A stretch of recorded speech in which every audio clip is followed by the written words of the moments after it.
When your student is homesick, the last thing they need is a care package full of sugar and clutter. You want something that actually helps them calm their body down and not just distract them for the moment. Today I'm showing you exactly what to send to help your student's body calm down when homesickness hits. Think of it like a thoughtful care package meets a regulation kit. Hi, I'm Dr. V, mental health expert and fellow college parent. Most parents actually think that homesickness is about missing home, but it's actually really about dysregulation. So we really need tools that will impact the body first before the brain can calm down. I'm going to start with one that surprises most parents, but is incredibly effective.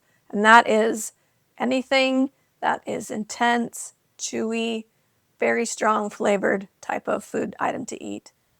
Strong, intense flavors like that give the brain the signal, hey, come back to now. You've got a job to do, figuring out what this intense thing is and eating it.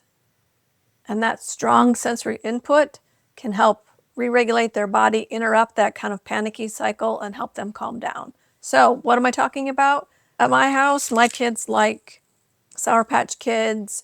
There's some really intense flavored treats from Trader Joe's, some intense flavored corn tortillas. If your kid's not into refined sugar, really strong flavored fruit snacks might work. So yeah, they're treats, but they're also tools. So once we get their body back online, paying attention to what's going on, then that's when some deep pressure can really help. And those things fall into the weighted category that you've probably heard about over time, weighted blankets, things like that. So at my house, my college kids like, and I like, a weighted eye mask. So this one is from Nod Pod. It's just a weighted eye mask, goes over your eyes. This one has silk on the other side, so it's good for acne. Anything I show you today, I'm going to put a link down in the description so you can check it out later if you want to. The other weighted item that's popular at my house and works really well for college kids is weighted stuffed animals, weighted plushies. So this one is by Warmies. My kids honestly have both had one of these for years.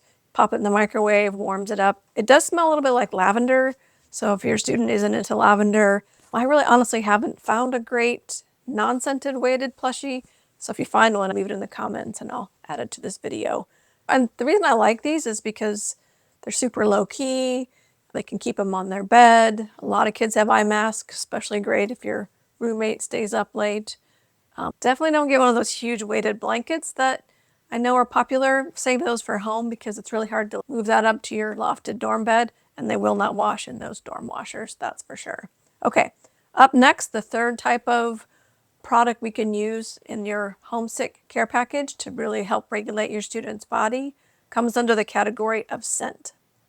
This one works differently by anchoring your student emotionally. Scent is actually one of the fastest ways to get to your emotion center and thus the fastest way to help you calm down. So scent items that I like to send or my kids like to use are roll-ons. So this is peppermint, but you could use eucalyptus. I like ones that have kind of a clear, nice natural smell and not a fake smell. My daughter actually loves a Peace of Mind by Origins, but she has it with her at college, so I don't have it to show you today. But that's also a really good one, nice and clean and fresh. These are shower tabs. These are from Body Restore. Again, nice, clean, fresh smell, not real artificial or fakey. They can just bring this into the shower. If they're nervous about other people knowing, they can shower when no one else is around. If they don't like eucalyptus, there's plenty of other scents that they could try. So those are a couple of ideas of things that they could use for scent to help calm them down when they're homesick, or actually if they're stressed in any way. Here's why I love these items, not just for homesickness, but because they actually build independence. Over time, your student will learn, hey, these things helped calm me down, these things did it, and it's a skill that they can use long after homesickness passes. Of course, care packages are only one tool in your toolbox for helping your student get through homesickness. I have a whole library of videos on how to help from that first homesick phone call to helping decide whether homesickness is really so bad and maybe your child should change direction. You can find those on my Parents Guide to Homesickness playlist. I'll see you over there.